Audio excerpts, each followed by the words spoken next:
Well, it is about 20 to 3 on Sunday the 8th of March. Yeah, it's March already. Spring is definitely feeling like it's springing.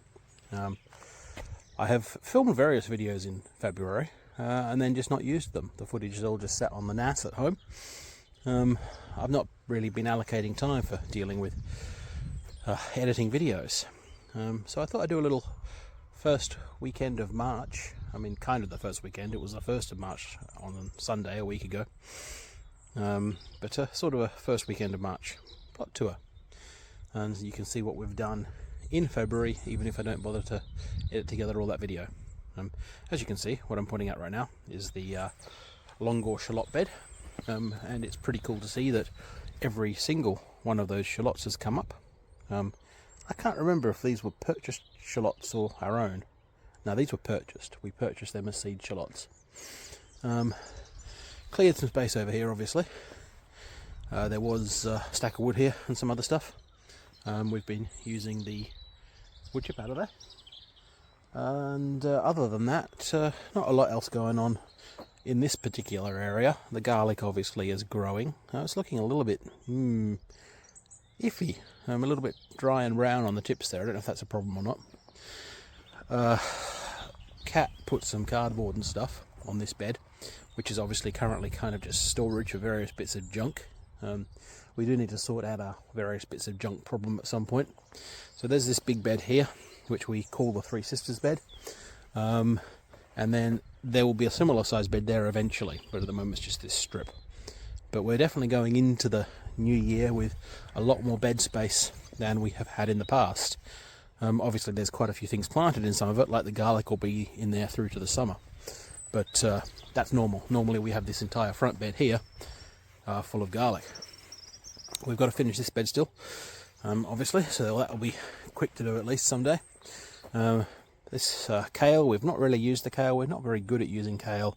I think one of the problems with having nets over everything is that you kind of forget, well, you don't forget, but it's just the stuff have to get to it, so it just sits there and grows under the net. We did grab some nice sprouts off that, which we had in a stir fry, so that was good. Last weekend, one thing we did was did a bit of a clean up in these long beds, so a lot of the old bits and pieces have been cleared off now, getting them ready for planting. So all this has been cleared out. This is the parsnips from last year. They're still growing. They're still good in there, so we'll probably still get a couple of harvests out of that, at least. That's some sticks of what was shiso, or perilla, which we like to grow. One of Cat's favourites, I guess. But we just left those sticks in there for now. We'll cut them off and something else will get planted in there. This was every year for 3 or 4 years our allium bed. We always grew our garlic and sometimes onions and shallots in here. But we thought we might have had a hint of white rot last year, so it's definitely going on a rest period now. Front garden bed is mostly just a flower bed for being pretty. There's a couple of pink damask roses. That one you can see some nice fresh sprouts coming up on. Various things in there, there's like a foxglove. That's another cluster of foxgloves.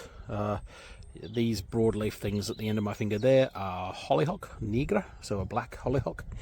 And some bulbs you can see have sort of started to come through. The crocus are gone, and there's some what do you call them, little baby narcissus, I don't know, daffodils, and that's another big pink damask rose at the end there. So we cleaned up this area, we tidied up this path at the front, and that was a bit of good work we did last weekend.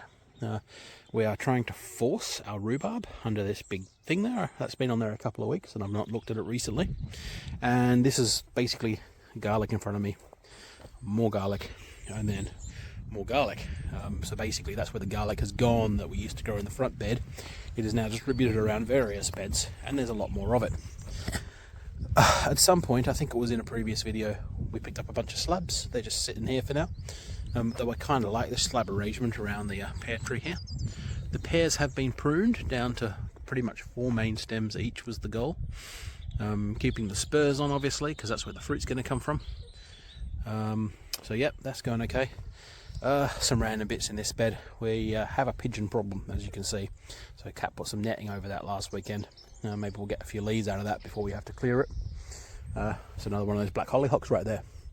And there's another one at the other end down there. But yeah, this is all the wonky white garlic in there. Come down here and we have our next pair. I've left 6 branches on this one. The plan is to eventually, once I've got time to build some structures, kind of do this in an espalier style, both of them. Though based upon the shape of those branches, that might be more of a fan, that one. And then more of an espalier here. Well, we'll see. We'll see what happens. But yeah, look at that. Signs of spring. Polytunnel time. Right, what's going on in the polytunnel? We're mainly here today just to water the polytunnel and the greenhouse and maybe get some cover crop seeds in. But yeah, so we've got the garlics growing along the sides. They're wonky whites. I think these are some Kingsland whites in here in the middle, and maybe some rose whites in the middle there. I can't remember what's what. I have to look at my records.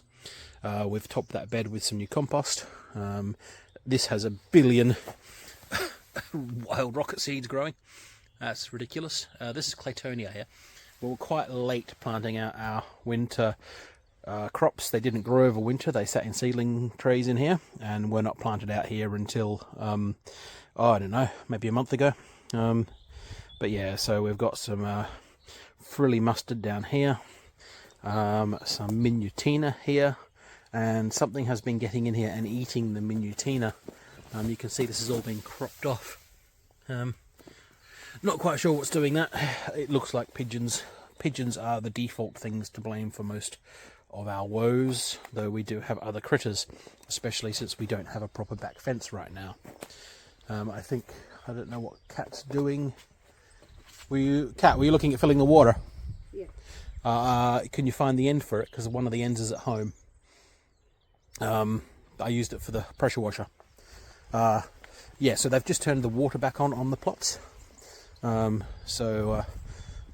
We may need to reverse the hose so that we plug the other end in, or just take the end off. Take that end off and put it on the other end, maybe. We don't need an end for filling up the IBC. But yeah, that's just another job going on in the background while I fart around with my phone camera. Look at that. That's our quince. Look at all these buds. Going to be covered in beautiful blossom soon. I did give this quince a little bit of a prune. It's a bit mad and wild, and we need to set up some sort of a frame and try and sort of get it to go more that direction rather than leaning so much towards the polytunnel. I think everything has a tendency to sort of lean this way on this plot because the prevailing wind is from that direction. You can see similar with this ume tree here. So the ume have given us some beautiful flowers, and especially the white or the pale pink ume here. I can still smell it now, has a fantastic aroma, and I'm just hoping that they'll give us some fruit this year again that we'll get before the birds absolutely disappear them overnight. We'll see. This bed, so we planted that old asparagus in here, but it's still in there. It never looked too healthy last year. So this was asparagus we rescued from the new plot next door where the greenhouse is. What we've done this year is we've put 5 rows of onion sets in there from the local country stores, and we'll see how that goes. Hopefully we get a nice crop of onions out of it. But we'll let the asparagus grow up through it. The asparagus I've not entirely given up on, but we'll see what happens. Not much to report down here, just the side. Kat's just been pulling some weeds out, I think. The black currant and red currant bushes that we inherited with this plot. The only things on this plot that are still here that we inherited are these 2 black currant bushes, which are in their original location. And they do have fruit, so they're still there. We're not very good at harvesting it, and obviously right now they still need thinning out. And the other thing that we inherited with the plot are these gooseberry bushes here, which have been moved from elsewhere. I think they were further down behind me somewhere. But yeah, we had some nice, snowdrops. Had some nice snowdrops. They're the ones that we actually transplanted from the front of the new plot, and they were good.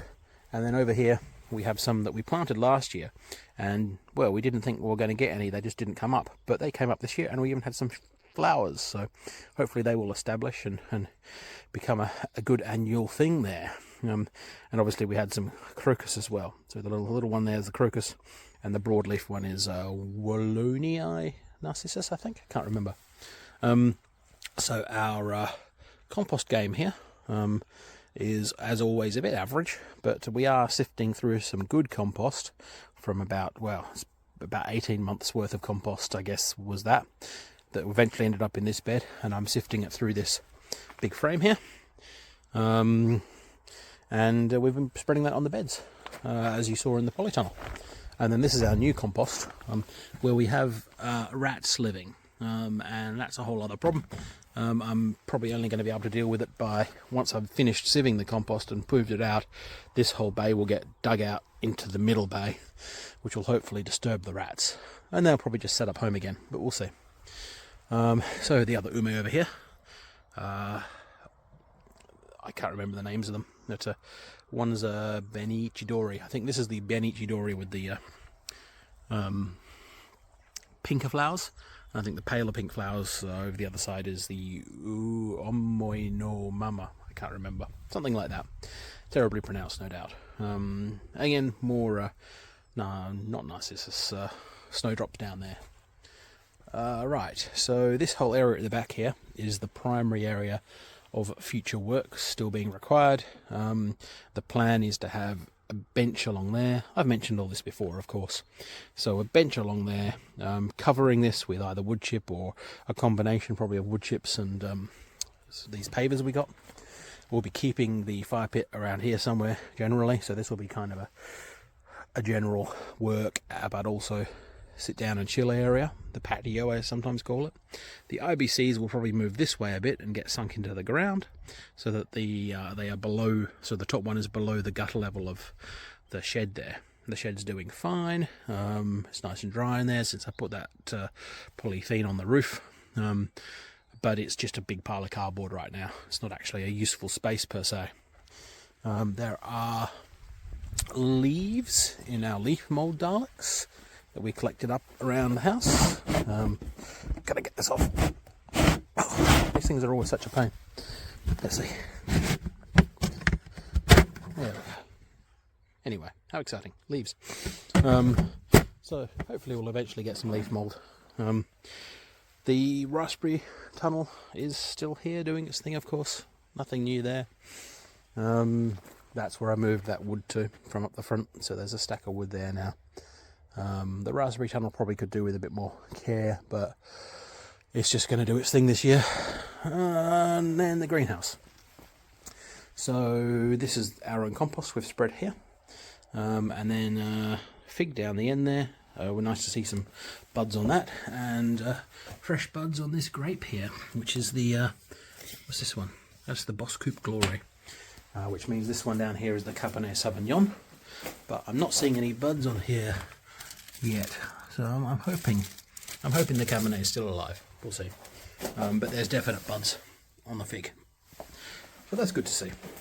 This, of course, was mainly going to be chilies, though I'm just about to put some winter, well, not winter, but some winter taras cover crop in here, which is a nitrogen fixer, which hopefully won't just give too much nitrogen to the chilies when they go in.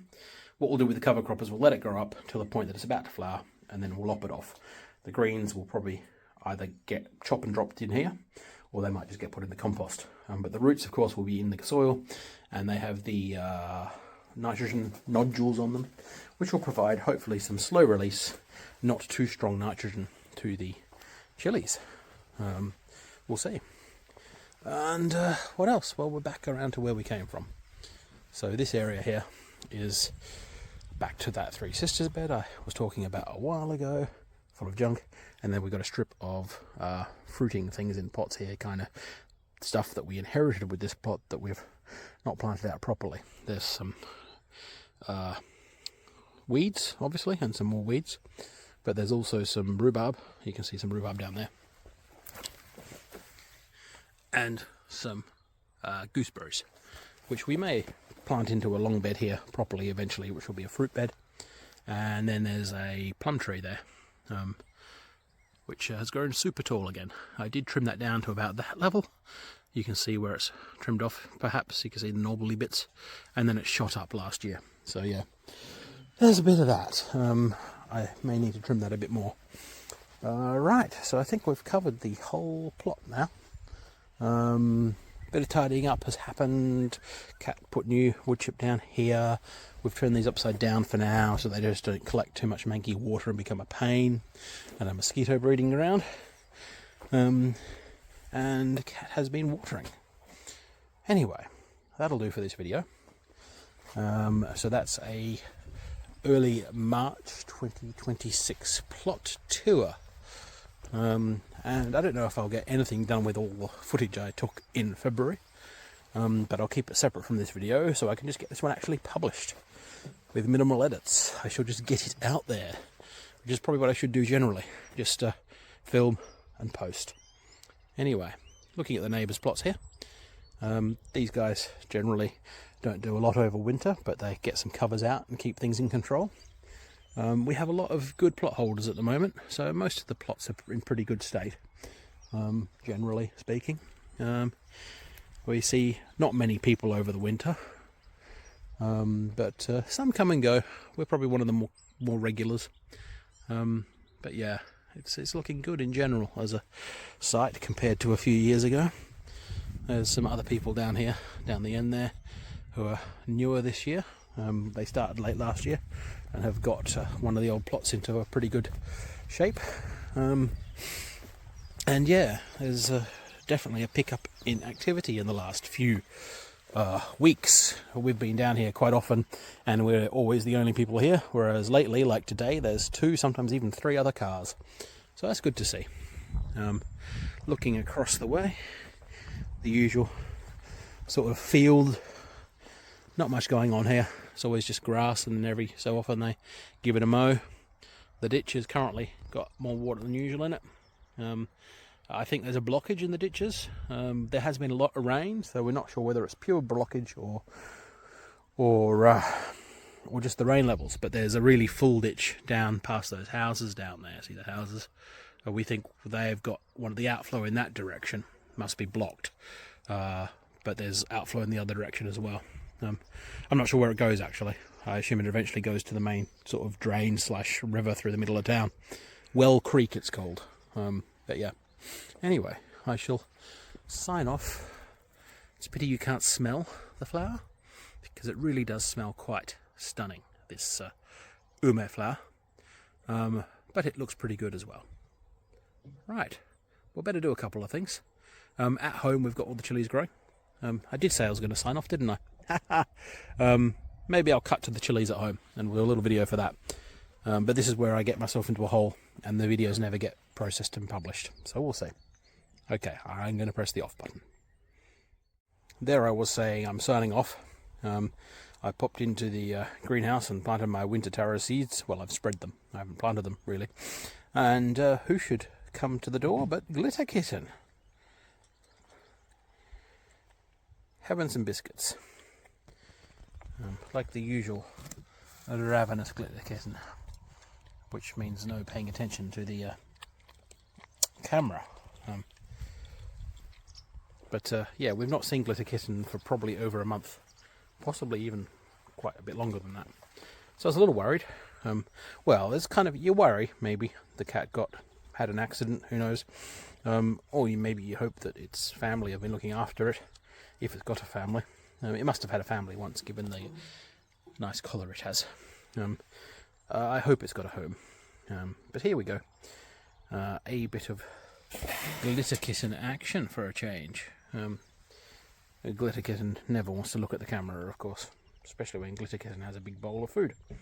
Well, not that big, but yeah. Anyway, back to my winter terrace sowing, and it's nice to say hello to Glitterkitten. Glitterkitten fits, Glitterkitten sits. And the wild beast has captured its prey. That's what Glitterkitten was sat on top of that post spying. I shall spare you the more gruesome details, which are hidden behind Glitterkitten's head. I think this is Glitterkitten expressing its distaste for our choice of Jack's brand cat biscuits, and instead, on full display in front of us, murdering a small furry animal for its own consumption. We thought it had brought us a present, but no, it's just chowing down in front of us. But, I hope it's just a mere field mouse and not something more precious. But that's nature for you, if you consider domesticated cats nature. But anyway, the predator is doing its predator thing.